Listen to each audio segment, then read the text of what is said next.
About those sudden, completely random sexual urges. You know the ones. They pop up when you're just scrolling your phone or you're right in the middle of a serious conversation. But what if they aren't some kind of flaw? What if it's actually just your brain doing its job? Maybe a little too well? We're about to break down exactly what is happening inside your head.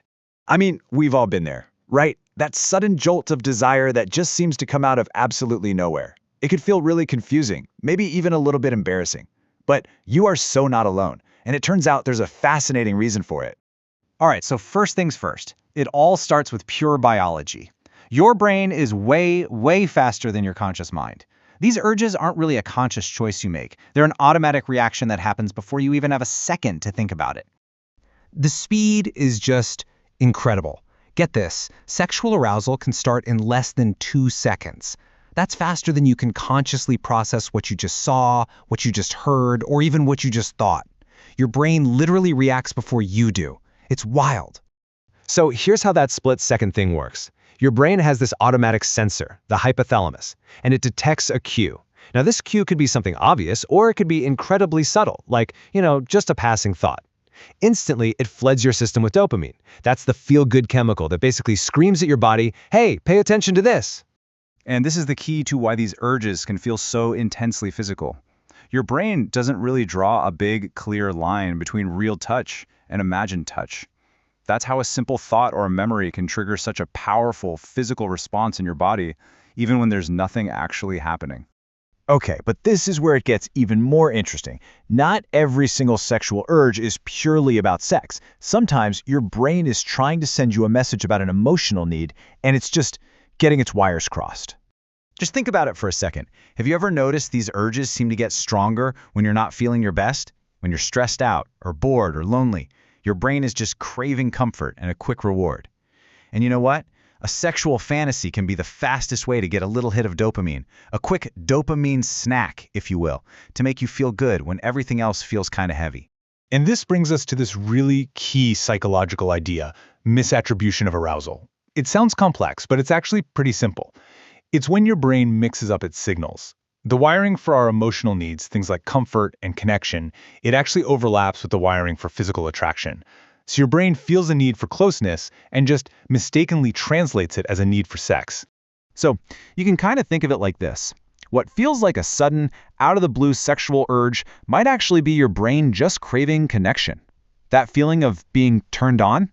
It could be a deep-down need for comfort or for a moment of calm. And that raw physical desire?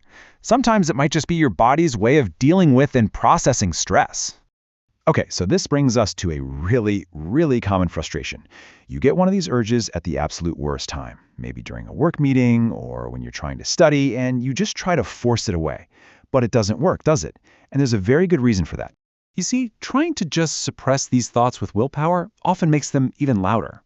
That's because these are biological signals, not moral failings. Your brain evolved with one main job: help the species survive.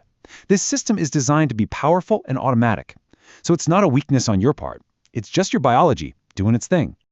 I absolutely love this metaphor because it makes everything so much clearer. Think of an unwanted, sudden urge as nothing more than a phone ringing at a really inconvenient moment. When the phone rings, you can't magically unring it, right? The sound is already there, it's happening. And in the exact same way, you can't stop that initial biological signal from firing in your brain. That part is totally automatic. And this, right here, is where your power lies. You can't stop the ringing, but you have complete and total control over whether you answer the call. The signal doesn't control you, your response to it does. And that awareness is what gives you the choice, completely free from shame. So if fighting the urge just doesn't work, what does? Well, the answer is to pivot, to go from fighting it to listening to it. It's all about developing this mindful, curious approach to what your body and your mind are trying to tell you. So here's a simple but really powerful practice you can try. The next time an urge strikes, first, just pause. Don't react, don't judge yourself, just notice the feeling. Second, ask a gentle question. What's really going on here? And finally, acknowledge the answer. Maybe what you really need is comfort or connection, or hey, maybe it's just some random brain energy. And that is the real shift in thinking. You don't have to fight your urges. You just have to understand them. By listening with curiosity instead of shame, you actually activate the logical part of your brain, the prefrontal cortex, which helps you regulate that raw energy. It shows that true control isn't about suppression at all. It's about awareness. Let's just end on this thought. These signals, these urges, they don't define who you are. They're just fleeting messages, kind of like clouds passing in the sky. And when you learn to observe them without getting swept away, you realize something pretty profound. You are not the urge. You are the one observing it. And that, right there, is the ultimate form of control and self-acceptance.